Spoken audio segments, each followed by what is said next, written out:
Hey now, Brawlers, it's time for another Board Game Brawl review with Nick Minahan, sponsored by BoardGameBliss.com. Hey now, today we're finally going to take a look at Dixit from Asmodee and Libelud. Now, if you've been paying attention to my channel for the past couple of years, you've probably seen Dixit floating around on my shelves, going from shelf to shelf, as I move things around. And not these shelves, these are new shelves, but you get the idea. So this is probably not going to be a very surprising review, because obviously I like Dixit a lot. We'll get into all the reasons why at the end of this video. And, you know, I just finally wanted to get around to it, and there's a new expansion out. I thought this would be a good time to take a look at it and explain my feelings on it. And if you're not familiar with Dixit, it has been called a gamer's party game. It is a game all about using cards that have abstract artwork on them, and lots of different artwork from many different expansions that are out at this point. And you're using those cards to give clues to other players about what is on the cards secretly. So it's a little tough to explain, but if you're the main active player, you're giving a clue, and the other players are trying to throw in cards that match that clue to deceive the other players and draw votes away. And then the scoring system is the most interesting part about the game, and I'm not even going to bother to try and explain it to you now. I'm just going to show you how the game is played. I do want to make one important note here, though, and that's that there are, I think, no less than 3 base sets, standalone sets for Dixit. And in fact, they just released a newly revamped version of the original core set within the past year. So maybe technically 4 base sets and several expansion packs that can be added into any of those standalone sets. So my point being, I have almost all of them, if not all of them at this point. So I just mix them all together, and I've taken components and boards and player pieces, player pawns, scoring pieces from different sets. So the version of the game you're going to see in my overview is like this Frankenstein's monster amalgamation of all these different parts and pieces. It is not necessarily representative of what you're going to see in whatever base game that you buy, but don't worry about it. Don't stress out about it, because I think that any set of this game is great, and you don't need to worry about it too much. You know, when you just start thinking about expansion packs and things like that, then you might want to worry about which art you like the best. But get whatever standalone set you want. The big box ones, they're all going to be good. Don't worry too much about the individual pieces you see in my overview. But just a little disclaimer there. Let's go ahead and take a look at how the game plays. Then we're going to come back. I'll let you know what I think.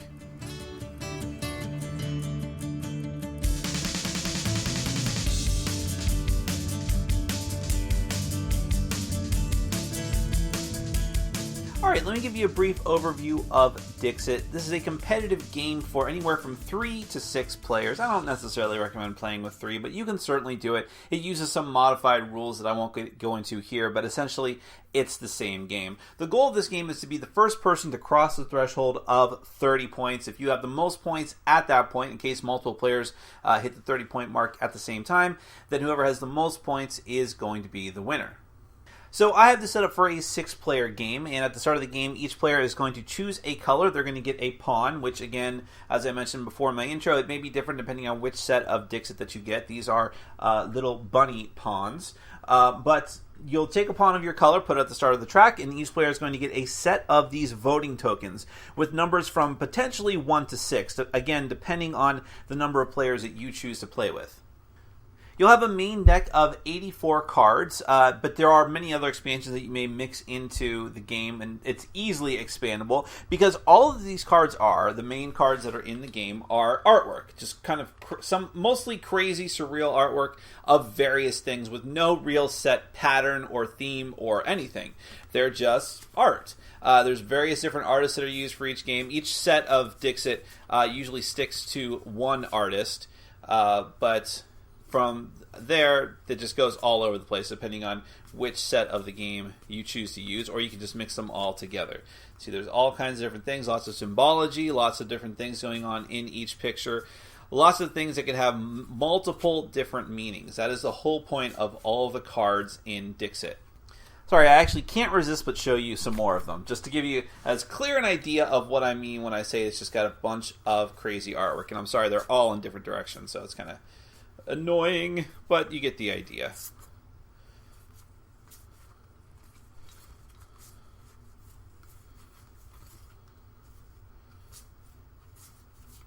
Alright, there you go. So you got it. There's a lot of really crazy, surreal, but overall just high quality artwork. So each player is going to have a hand of those 6 cards to keep them secret and to themselves. And then you're going to start off deciding randomly or by choice one player to be the storyteller. Or I think technically it's just called the active player. I've always called that person the storyteller, but whatever you want to call it. What the active player or storyteller is going to do is take one of the cards from his or her hand, and they're going to put it face down without showing anyone in the middle of the table or on the side of the scoring track, and they're going to give a clue about that card. Now, there's really no limitation on the kind of clue that you can give. It might be a sentence, it might be a one word, it might be a sound, it might, be a whole paragraph. It might be whatever you want it to be. But the thought is that you are giving some kind of clue to the other players as to what the card in your hand is. So, for instance, if this really was the card that I chose as the storyteller, then I'm trying to give a clue that'll get. This will become more clear in a moment, but I'm trying to give a clue to the other players that will get at least one of them to guess which card is mine, but not all of them, which sounds confusing. Like I said, we'll get to it. So I might look at this and say, well, if I just say wedding, that's super obvious. If people see this card, they're immediately going to guess that that's the card that I put down.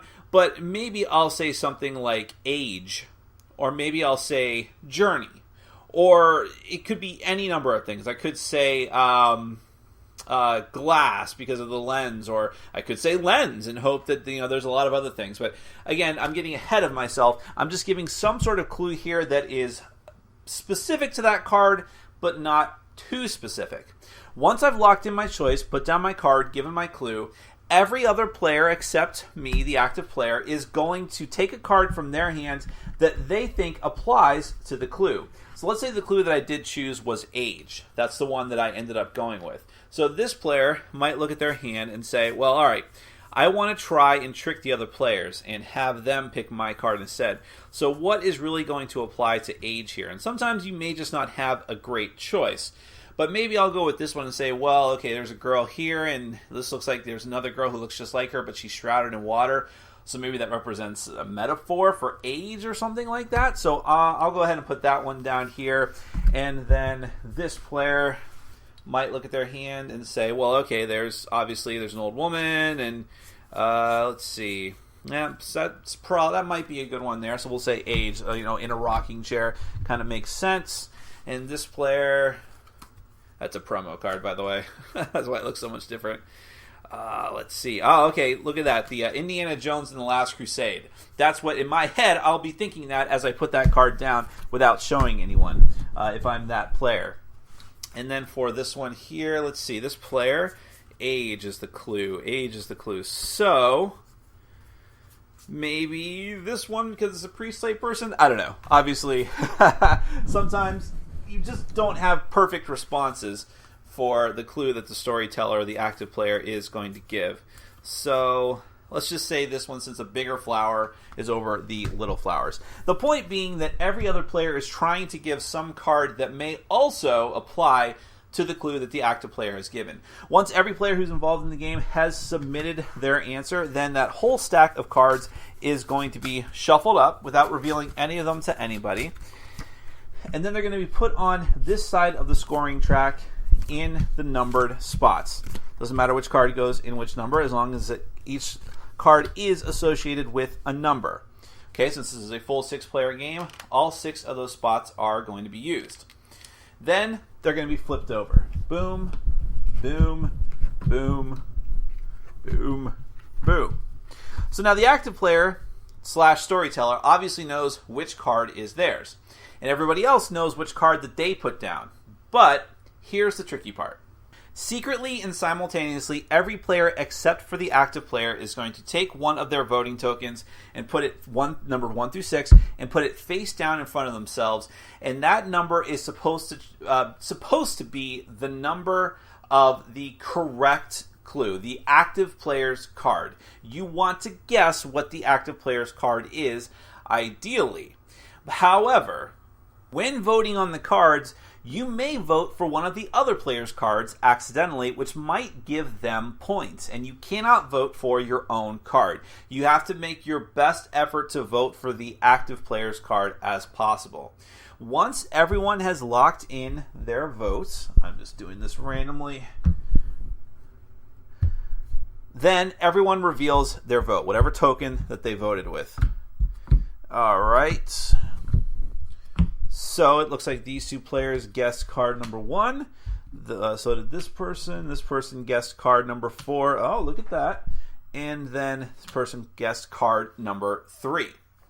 Once you've associated everyone's vote with the card that is numbered in the correct sequence, or however you want to say that, I know English very well, then you score. And here's how the scoring works. First, let's talk about the active player's card. If all players had correctly guessed the active player's card, then the active player, red in this case, would get 0 points. That is what I was saying before, how you cannot be too obvious with your clue. Because if you're too obvious, if every single person guesses it, you're out of luck. You're not going to get any points for the round. Even worse than that, in that scenario, every other player gets 2 points as a reward for all of them guessing your card correctly. So you do not want that to happen. But if the opposite is also terrible, if no players guess your card, meaning that if you made your clue so specific and so obtuse and nobody could pick out your card, then not only do you get 0 points, but every other player gets 2 points, and they get bonus points for drawing votes away onto their cards respectively. So for instance, 3 people voted on the number 1 card here. That means that whoever played that card, which I believe was the blue player here, is going to get 3 points. So actually blue could not have voted for their own card. Okay, stick with me here. I just did it randomly, but that means that player would get 2 points because they were able to draw away 2 votes from that player. Now, if at least, and in this case, whoever played this card would get 1 point because it's got that, and this card has 1 point, so or 1 vote, so they would get 1 point, and so on, and you'll move yourselves up on the track appropriately. Now, the other scenario with the active player's card is that at least one, but not all players guessed the active player's card. If that's the case, the active player actually gets 3 points as a reward for not being too specific and not being too obscure. They'll get 3 points, and every player who actually successfully voted for that player's card, in this case only the white player was able to do so, they are going to get 3 points as well, on top of all of the points they were able to draw away from people voting on their card, the one that they put out there. So again, because I know that's kind of confusing, as the active player, you're putting down a card, you're saying a clue, you're making it not too specific but not too tough. You only want one or a few, but not all, of the other players to guess your card. And as one of the other players, when you are not the active player, you want to throw down a card that matches the active player's clue as closely as possible to try and trick the other players into voting for your card instead, and therefore give you bonus points upwards and above what you might get for guessing the active player's card, which is your other goal for the turn. After every player has done this, where every player has put down a card, you've done the voting, you've done the scoring, you're going to wipe away all of the cards, everyone's going to take their voting tokens back, and then everyone's going to get new replacement cards from the deck to fill your hand back up to 6. The active player is going to change to the next player in clockwise order, and you're going to do it all over again. They're going to take a card from their hand, say a clue, you'll go through the entire process, scoring and such, and you're going to keep doing this until one or more players have hit 30 points. Then whoever has the most points is the winner of the game. That is a quick run through of Dixit. Let's get to my final thoughts. Well, I hope that I did the game justice with my explanation, because while it is a very simple game, very easy to understand overall, and very fast to get into and fast to play, the scoring mechanism of the game is the one thing that people get tripped up on the first time, because it is a weird thing to wrap your head around.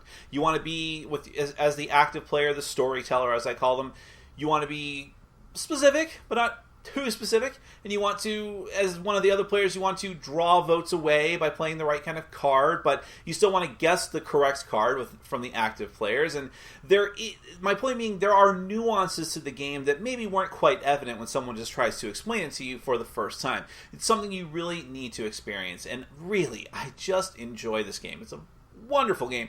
This is one of the very first games that I picked up when I got into modern board gaming, quote unquote. When I really started getting hardcore into the hobby, I was looking for games to purchase from my collection for the new meetup group that I had started, and I had heard about Dixit, and I saw it. I saw the artwork. I saw that it was a party game, which is debatable, because out of the box with one standalone set, you can only play with up to 6 players. With a couple of sets, you can play with up to 12, which I don't know if the game would be that good with that many players. I've never tried it with more than 6. I don't think I would recommend that. And so it kind of skirts the edges of being a party game. But as I said, people refer to it as a gamer's party game because of that intriguing scoring. Because there is a strategy to this game that is hard to quantify. It's not the strategy of, I move this resource here and I take this resource and that enables me to do this action. It's the strategy of giving clues in like a very intelligent and subtle way. And a lot of the game is playing to the table. If you play this game with close friends or even just casual friends, it is a completely different experience than when you play it with a group of strangers. Because you can actually, I have to clarify this one point if I didn't make it clear. Your clue can be anything. It doesn't have to be something directly related to that picture, although obviously in most cases you'd want it to be. But there could be an object in that picture that ties into some story that you share with your friends. And so you say a word or a sentence or a phrase that only your friends would understand. And now all of a sudden, those people at the table are like, oh, okay, and they know your card. And that can be an important bit of strategy. And that may sound like it's cheating or maybe sort of flouting the rules a little bit, but that's sort of how this game goes. In fact, even if you are at a table with total strangers, as time goes on in the same game, you may pick up on little clues like that. Like, what kind of clues are people going to respond to the best? Which kind of clues are going to trip up the other players the best? Because that's part of the game too. You're not the active player every turn. What are you going to do on those other turns when you have to worry about being as deceptive as possible, learning to pick out the clues in the other cards that you have that are really going to trip up the other players? That's a bit of strategy too, that sort of trying to figure out what the best possible card is. And I can't even believe I got this far without talking about the artwork more. I mean, this whole game is artwork. Maybe that's why I didn't think to mention it, but it's beautiful. And again, no matter what set you get, they're all beautiful and just fantastic to look at.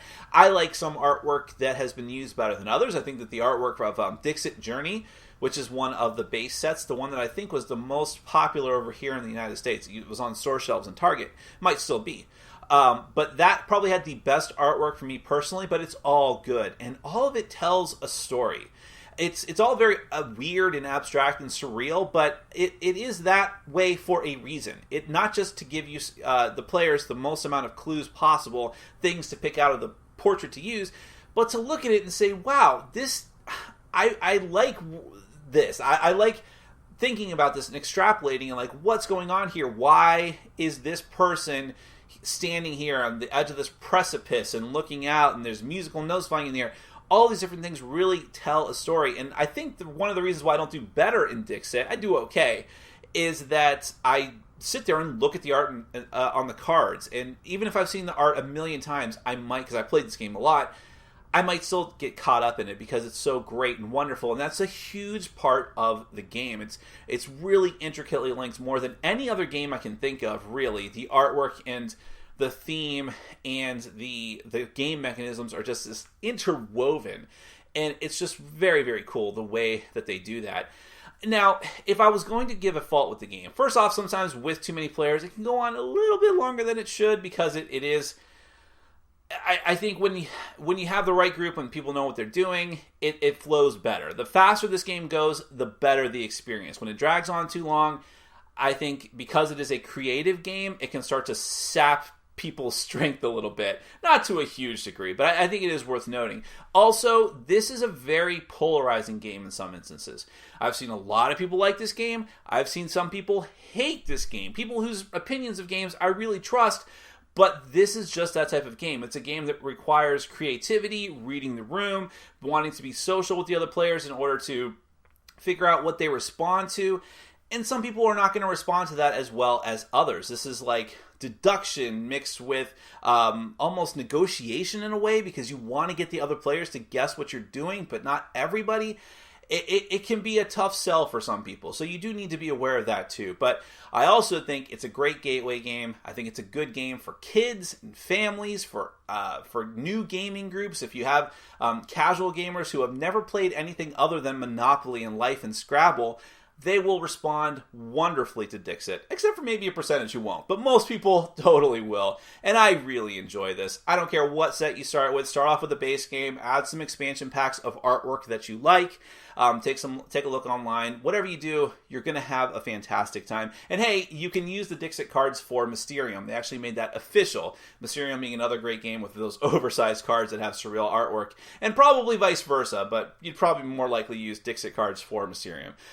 However you use them, it's a beautiful game, and I hope that you give it a shot. If you haven't already, you probably have, but I just wanted to clarify my thoughts on it in any event. That is Dixit from Asmodee and Libelud. Fantastic game. Check it out. Thanks for watching. Follow us on Facebook, Twitter, and Patreon. And make sure to check out our sponsor, Board Game Bliss, where you can find an amazing selection of games from around the world. BoardGameBliss.com. Thanks for your support.